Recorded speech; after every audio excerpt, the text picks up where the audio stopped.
Welcome back. TDP అధినేత Chandrababu Naidu AP ముఖ్యమంత్రిగా ప్రమాణ స్వీకారం చేయనున్నారు. ఈ కార్యక్రమానికి ప్రధాని నరేంద్ర మోదీతో పాటు కేంద్ర మంత్రులు, సినీ, రాజకీయ ప్రముఖులు హాజరవుతున్నారు. కేంద్ర హోంమంత్రి అమిత్ షా, కేంద్ర వైద్య ఆరోగ్య శాఖ మంత్రి జేపీ నడ్డా, కేంద్ర సూక్ష్మ మధ్యతరహాల పరిశ్రమల శాఖ మంత్రితో పాటు అతిరథ మహారథులు కూడా విజయవాడకు చేరుకున్నటువంటి పరిస్థితి. ప్రస్తుతం విజయవాడలోని హోటళ్లన్నీ కూడా బుక్ అయిపోయినటువంటి పరిస్థితి.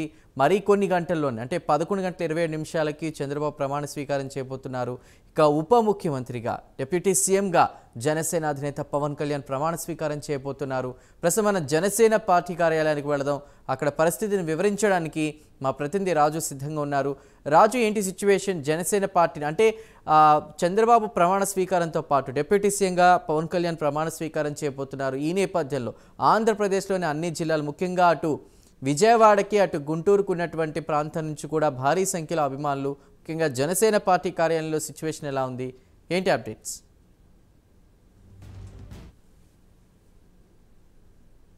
జనసేన పార్టీ కార్యాలయం దగ్గరికి ఇప్పటికే మొత్తం అయితే అధికారులందరూ కూడా రావడం జరుగుతుంది. ప్రస్తుతానికైతే ఇప్పటికే అధికారులు కూడా వచ్చారు. ఒకసారి మనం చూసుకున్నట్లయితే ఇక్కడ మొత్తం పోలీస్ అధికారులు కూడా నిన్నటి నుంచి మొత్తం భారీ స్థాయిలో కూడా చేరుకోవడం జరుగుతుంది. అదేవిధంగా పోలీసులతో పాటు ఇక్కడ ప్రభుత్వ అధికారులు కూడా ఇక్కడికి రావడం జరిగింది. ఇప్పటికే సబ్ కలెక్టర్ కూడా రావడం జరిగింది. మనం ఇప్పుడు విజువల్స్లో కూడా చూస్తున్నాం. పోలీసులతో అయితే చర్చిస్తున్నారు అసలు ఎలాగా ఇప్పుడు, ఎందుకంటే పవన్ కళ్యాణ్ ఇక్కడ పార్టీ ఆఫీస్ నుంచి నేరుగా ఏదైతే ప్రమాణ స్వీకారం చేయబోతున్న సభాస్థలి ఏదైతే ఉందో అక్కడికి చేరుకోబోతున్నారు కనుక వెళ్ళేటప్పుడు ఏ విధంగా వెళ్ళాలి, అదేవిధంగా రూట్ మ్యాప్ ఏంటనే దాని మీద కూడా కసరత్తు చేస్తున్న పరిస్థితి అయితే కనిపిస్తుంది. అయితే ఇక్కడ ఓన్లీ పోలీస్ కాన్వాయ్ మాత్రమే కాకుండా పూర్తి స్థాయిలో కూడా ఇక్కడ ప్రభుత్వ అధికారులందరూ కూడా రావటం జరుగుతుంది. వచ్చిన తర్వాత వీళ్ళు వెళ్ళే ఈ విధానం ఎట్లా ఉండబోతుంది అనే దాని మీద కూడా ఒక క్లారిటీ తీసుకోబోతున్నారు. ఎందుకంటే ఇక్కడ నుంచి రోడ్డు మార్గం గుండానే మళ్ళీ అక్కడికి వెళ్ళబోతున్నారు కనుక, సభా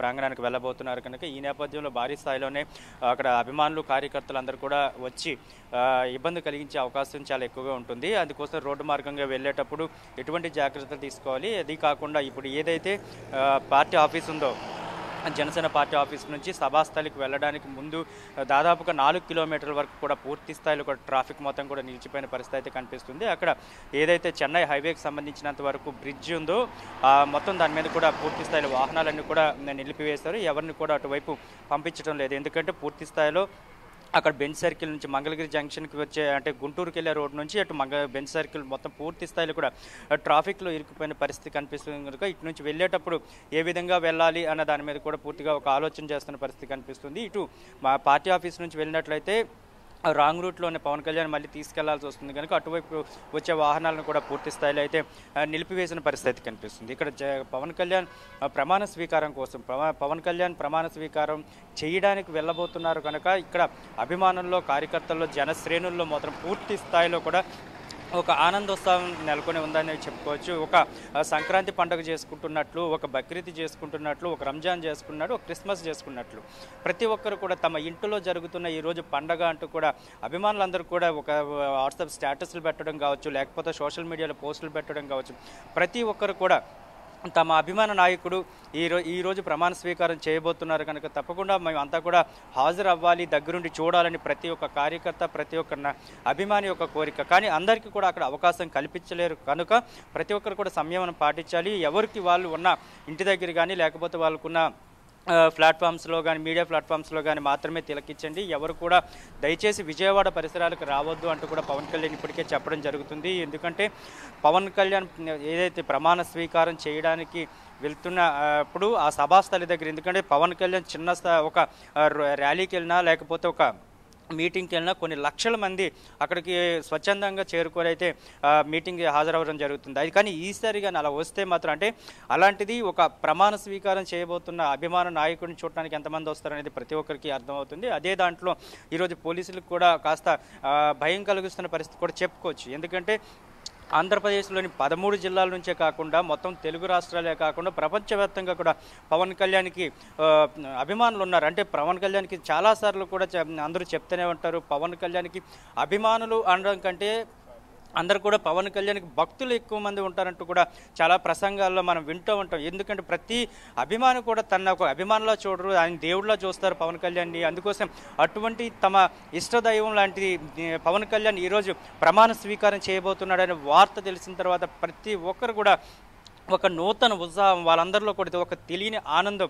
తమ ఒక కుటుంబ సభ్యుడు లేకపోతే తమ దేవుడు ఈరోజు ప్రమాణ స్వీకారం చేయబోతున్నారు అంటూ కూడా వాళ్ళంతా ఆనందం వ్యక్తం చేస్తున్న పరిస్థితి అయితే కనిపిస్తుంది. అంటే పవన్ కళ్యాణ్కి సంబంధించినంత వరకు పవన్ కళ్యాణ్ గతంలో ఒక పిలుపునివ్వడం జరిగింది, ప్రతి ఒక్కరు కూడా మీ ఓటు హక్కును వినియోగించుకోండి అని చెప్పి ఒక్క మాటకి ఎక్కడో యూఎస్ నుంచి, యూకే నుంచి, కెనడా నుంచి ఎంతమంది అయితే ఉన్నారో వాళ్ళందరూ కూడా స్పెషల్గా వాళ్ళందరూ కూడా టికెట్లు వేసుకొని, ఫ్లైట్ టికెట్లు వేసుకొని ఇక్కడికి వచ్చి ఓటింగ్లో పార్టిసిపేట్ చేసి వెళ్ళిన పరిస్థితి ఉంది. కానీ ఈరోజు అదే అభిమానులందరూ కూడా మళ్ళీ పవన్ కళ్యాణ్ మళ్ళీ డిప్యూటీ సీఎంగా ప్రమాణ స్వీకారం చేయబోతున్నారని తెలిసిన తర్వాత వాళ్ళందరూ కూడా ఇక్కడికి రావాలంటూ కూడా గత 2 రోజుల నుంచి అనుకోవడం జరిగింది. ఇప్పటికే చాలామంది కూడా చేరుకున్నారు అని కూడా మనం తెలుసుకోవచ్చు. ఎందుకంటే నిన్నటి నుంచి కూడా విజయవాడలో మనం ఉంటున్నప్పుడు విజయవాడ పరిసర ప్రాంతాలు ఎలా ఉందంటే ప్రతి హోటల్లో కూడా ఎక్కడి నుంచి వచ్చారంటే కొంతమంది చెన్నై నుంచి వచ్చారు, మహారాష్ట్ర నుంచి వచ్చారు, కర్ణాటక నుంచి వచ్చారు, తెలంగాణ నుంచి వచ్చారు. అదే కాకుండా యూకే నుంచి, యూపీ నుంచి కూడా చాలామంది కూడా వచ్చిన పరిస్థితి కనిపిస్తుంది. అంటే యునైటెడ్ స్టేట్స్లో ఉన్న వాళ్ళు కూడా ఈరోజు ప్రమాణ స్వీకారంకి అయితే విజయవాడ చేరుకుంటున్న పరిస్థితి కనిపిస్తుంది. ఎందుకంటే పవన్ కళ్యాణ్ మీద అభిమానం ఆ విధంగా ఉంటుంది. పవన్ కళ్యాణ్ అంటే ఒక మాస్ ఫాలోవర్ ఉన్న లీడరే కాదు, ఒక మానవత్వం కలిగిన వ్యక్తి. ఎందుకంటే ప్రజా సమస్యలపైన పూర్తి స్థాయిలో అవగాహన పెంచుకున్న వ్యక్తి. ఎందుకంటే నేను ప్రశ్నించడం కోసం వచ్చాను అంటూ కూడా ఆయన మొదట చెప్పిన మాట ఈ రోజు కూడా ఎక్కడ తప్పు జరిగినా ప్రశ్నిస్తూనే ఉంటాడు. గత ప్రభుత్వం పైన ఆయన పోరాటం చేసిన విధానం ఈ రోజు కూడా అభిమానుల గుండెల్లో కానీ లేకపోతే ఆంధ్ర రాష్ట్ర ప్రజల గుండెల్లో కానీ పూర్తి స్థాయిలో చిరకాలం ఉండిపోతుందని చెప్పుకోవచ్చు. ఎందుకంటే ఒక అధికార పార్టీ పూర్తి స్థాయిలో కూడా ప్రతిపక్షాలను సైతం తొక్కేస్తున్న నేపథ్యంలో కనీసం తనకు ఒక్క ఎమ్మెల్యే సీట్ రానప్పుడు కూడా ప్రజల పక్షాన పోరాడుతానంటూ కూడా ఆయన చెప్పుకున్న విధానం కావచ్చు, లేకపోతే పోరాటం చేసిన పటిమ కావచ్చు, ప్రతి ఒక్కదాన్ని కూడా ఈరోజు ఆంధ్ర రాష్ట్ర ప్రజలు గుర్తుపెట్టుకున్నారు. ఆయన గుండెల్లో పెట్టుకుని ఈరోజు అయితే చూస్తున్న పరిస్థితి కనిపిస్తుంది. తప్పకుండా పవన్ కళ్యాణ్కి సంబంధించినంత వరకు మొత్తం యావత్ ప్రపంచం మొత్తం ఒక కింగ్ మేకర్ గాను లేకపోతే ఆయన ఒక జాతీయ స్థాయి నాయకుడుగాను ఈరోజు చూస్తున్న పరిస్థితి కనిపిస్తుంది. ఎందుకంటే అక్కడ నరేంద్ర మోడీ కూడా పవన్ కళ్యాణ్ మొన్న దండే మీటింగ్ పిలిచినప్పుడు కూడా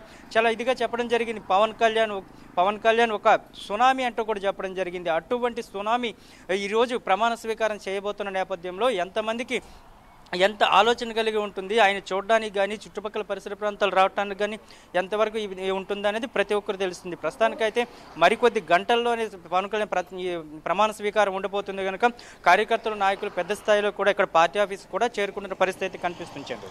right Raj, thank you. AP